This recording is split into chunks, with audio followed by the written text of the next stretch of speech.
ਇਹ ਮੇਰਾ ਮਾਮਾ ਹੈ, ਇਹਦਾ ਨਾਮ ਹੈ ਮੁਹੰਮਦ ਸਈਦ।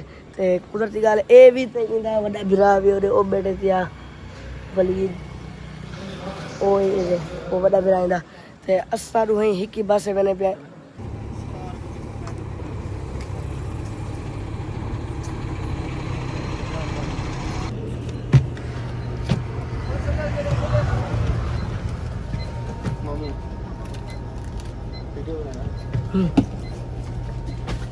आपके साथ और बोल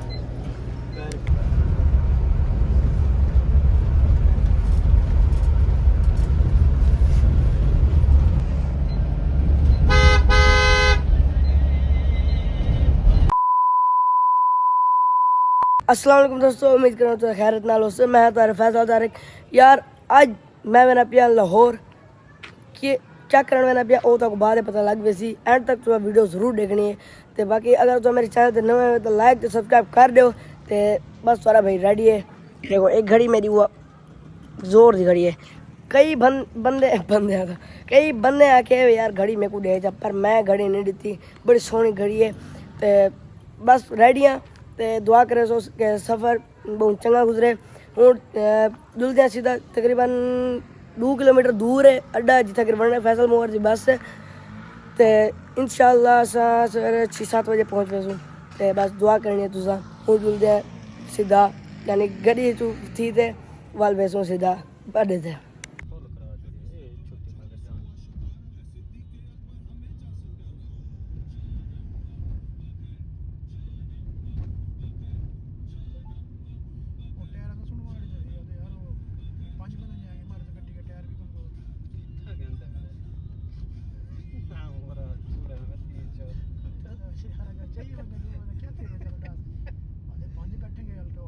अच्छा दोस्तों, हूँ मैं आ गया अड्डे ते।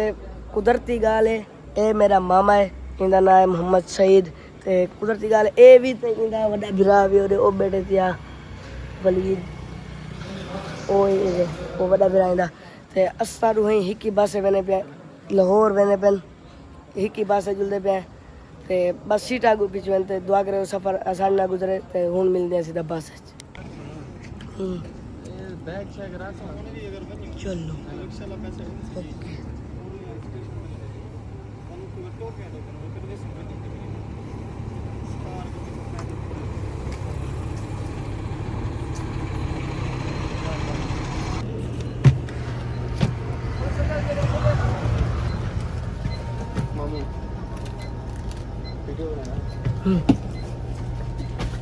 आपके साथ और बोल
اچھا دوستو ہوں گڈی کتے سٹاپ این گڈی تے آیا یعنی میرے ماموں بھی تے میں بھی میرے ماموں ایویں گہرے نے اندر سوتے پہ انہیں پتہ کہ سٹاپ تھی گئے تے باقی اے فیصل موور دی گڈی ہے تے این جا کھڑی ہے فرائڈ چپس پہلے میں لاہور گیا ہم تے ہی جا دی فیصل موور سٹاپ کیتا ہے باقی میرے کو ادھا سفر تھی گئے باقی ادھا سفر رہ گیا دعا کرا کہ جرا ادھا سفر رہ گئے اے بھی آسان نہ گزرے جرا این جگہ تے کمنٹ ساروں میں گوں بس پھر دنیا سیدھا گڈی لے جا بچوں کتنی دیر ہے وال اگو پتہ لگ سی رہا کتنی دیر تک یہ پہنچ رہے سن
دوستو میں گیا لاہور تے باقی میں بڑا یعنی لیٹ کلپ بنانا پیا امید کرتا تو کوئی بلاگ چنگا لگیا ہو تے لائک تے سبسکرائب کر دے ملتا ہے اگلے بلاگ میں تک اللہ حافظ